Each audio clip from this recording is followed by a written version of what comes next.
हरिओम। आइए अब आज हम इस स्वास्थ्य महायज्ञ की पूर्ण आहुति की बात कर रहे हैं। इस पूर्ण आहुति में आप एक कहानी के माध्यम से बात को समझें। एक परिवार के अंदर 4 बेटे थे और उनकी एक माता जी थी। तो माता जी को काफी सारे रोग थे। मेरे गुरुदेव जी ब्रह्मलीन आचार्य शेषाद्री स्वामीनाथन जी, उनके गुरुदेव जी पंडित के लक्ष्मण शर्मा जी। ये कहानी है और सच्ची है। तो पंडित के लक्ष्मण शर्मा जी के पास वो बेटे गए। बेटे कहने लगे हमारी माता जी काफी बीमार हैं, आप एक दफा हमारे घर आ सकते हैं क्या? वो कहते ठीक है मैं आ जाऊंगा। वो उनके घर गए।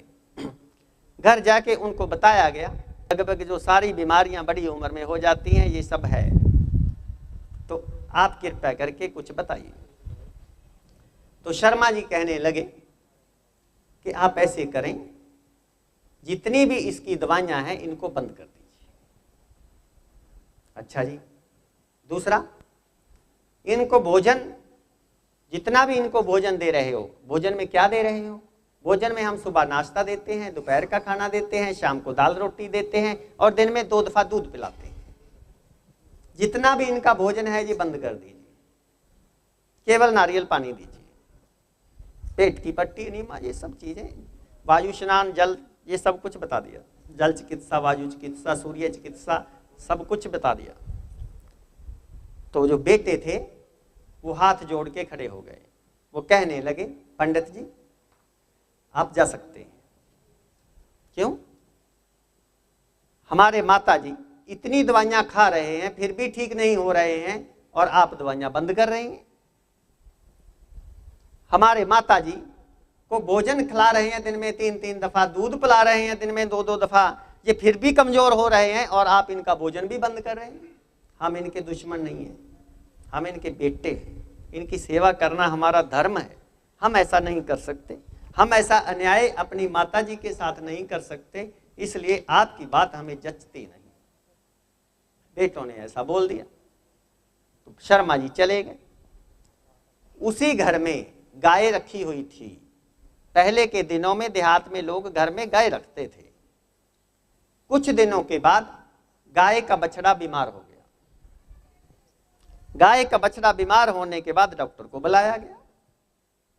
डॉक्टर रोज आता था, इंजेक्शन लगाता था, मुंह से कोई पाइप से जबरदस्ती से कुछ दवाई डाल देता था और बछड़ा दवाई लेते लेते दिन प्रतिदिन बीमार होता चला गया और एक दिन ऐसे लेट गया कि जैसे मरने को तैयार है। डॉक्टर साहब आए, पशुओं के डॉक्टर, कहने लगे अब इसका अंतिम समय आ चुका है। इस बेचारे के जो रस्सा भी क्यों डाला हुआ है इसको भी निकाल दो। अब ये भाग के गाय के पास जाएगा नहीं, गाय का दूध पिएगा नहीं, आपको कोई खतरा भी नहीं है, तो इसका रस्सा भी निकाल दो। क्यों तंग करते हो बेचारे को? और रोज मैं जबरदस्ती से दवाई डाल जाता हूं, इंजेक्शन भी लगाता हूं, इसको तकलीफ होती है, इसको अंतिम समय पे क्यों कष्ट दिया जाए? इसकी दवाई भी बंद कर दो। तो ऐसा बोल के डॉक्टर चले गए। घर वालों ने सोचा कि ये बोल तो बेचारा सकता नहीं, इसके आगे थोड़ा पानी रख दो, थोड़ा घास रख दो, अगर कुछ जरूरत पड़ेगी तो घास ले लेगा, पानी ले लेगा, अगर समय ही आ गया तो चलना है तो चला जाएगा। जैसे ही बछड़े की दवाई बंद कर दी, जैसे ही बछड़े का रस्सा निकाल दिया, तो बछड़ा धीरे धीरे सरक सरक के जहां पर धूप थी वहां चला गया। वहां धूप स्नान लेने लगा और जो जल पास में रखा था बीच बीच में थोड़ा थोड़ा जल लेके, जैसे मैं बोलता हूं आचमन करो, ऐसे आचमन करने लगा। आचमन आपको मैं बताया कैसे, थोड़ा थोड़ा जल मुंह में डालिए। ये बीमारी की अवस्था में है। लोग कहते हैं ये पानी कम पीने के लिए बोलते हैं, ऐसा नहीं। अगर बीमार हो जाओ, बुखार हो जाए, गला खराब हो जाए, आचमन से बहुत लाभ होता है। तो बछड़ा आचमन करने लगा, बछड़ा धूप स्नान करने लगा, घास को छुआ तक नहीं और लेटा रहा। 2-3 दिन के अंदर अंदर बछड़ा हिलने लगा और फिर खड़ा हो गया, धीरे धीरे ठीक हो गया। और बेटे जो थे वो तो अपने काम धंधे पे चले जाते थे। और जो माता जी थी घर में, उसको तो कोई काम नहीं था, चल भी नहीं सकती थी, घुटनों में दर्द था, चारपाई पे बैठी रहती थी और बैठी बैठी उस बछड़े की तरफ देखती रहती थी। बेचारा बछड़ा, इसका अंतिम समय आ गया, ये आज मरेगा, ये कल मरेगा, कब मरेगा। देखते देखते जब बछड़ा खड़ा हो गया, बछड़ा ठीक हो गया, माता जी को एक ख्याल आया। क्या? कुछ दिन पहले एक प्राकृतिक चिकित्सक आए थे, जो इस बछड़े के साथ हो रहा है वो मेरे साथ हो रहा है। बछड़े को भी दवाई बंद करने के लिए डॉक्टर ने बोल दिया अंत समय में, मेरा भी अंत समय आया हुआ है, और मेरे को भी वो जो आए थे प्राकृतिक चिकित्सक, वो दवाई बंद करने के लिए बोल के गए थे। बछड़े का भोजन बंद हो गया, बछड़े ने घास नहीं खाया, और मेरे को भी भोजन बंद करने के लिए बोल के गए थे। बछड़ा केवल जल ले रहा है और मेरे को भी केवल नारियल पानी के लिए बोल के गए थे। बछड़ा धूप स्नान ले रहा है और मेरे को भी धूप स्नान करने के बारे में बोल के गए थे। अगर बछड़ा ठीक हो सकता है तो मैं ठीक क्यों नहीं हो सकती?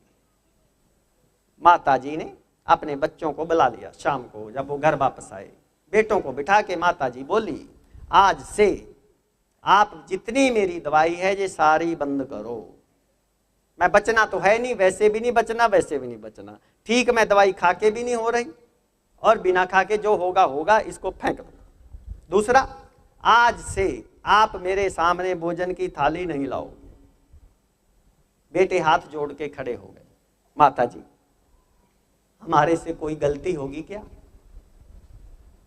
तो आप आत्महत्या करने जा रहे हो, आप मरने की तैयारी कर रहे हो, दवाई बंद कर रहे हो, भोजन बंद कर रहे हो, तो कोई गलती होगी तो बताइए। माता जी कहने लगी, बस चुप रहो, जो मैं कहती हूं वही करना है। माता जी ने दवाई बंद करी, माता जी ने भोजन बंद किया और नारियल पानी पीना शुरू किया। कुछ दिनों के बाद माता जी की हालत सुधरनी शुरू हो गई। धीरे धीरे माता जी चलने फिरने लगे, काम धंधा करने लगे, ठीक ठाक हो गए। तो शर्मा जी उसी घर के आगे से निकले जा रहे थे। उनके बेटे बोले, शर्मा जी एक दफा हमारे घर में आओ। शर्मा जी बोले कि पहले एक दिन आया था, आपने अपमानित किया था, अभी आज फिर आ जाऊं, फिर करोगे? तो बेटे बोले, नहीं, आज ऐसी कोई बात नहीं है, आज आपसे बस एक बात पूछनी है। तो कहने लगे, हाँ बताइए, क्या पूछनी है? कहते, बस आज आपसे इतनी बात पूछनी है कि आपकी भाषा को बछड़ा कैसे समझता है? आपकी भाषा को बछड़ा कैसे समझ गया? मतलब क्या? पशु पक्षी इस विद्या को जानते हैं, करते हैं। हम आधुनिक चिकित्सा पद्धति के चक्कर में पड़ के इस विद्या के बारे में जानते नहीं, जानने की कोशिश नहीं करते और इसको अपने जीवन में नहीं उतारते।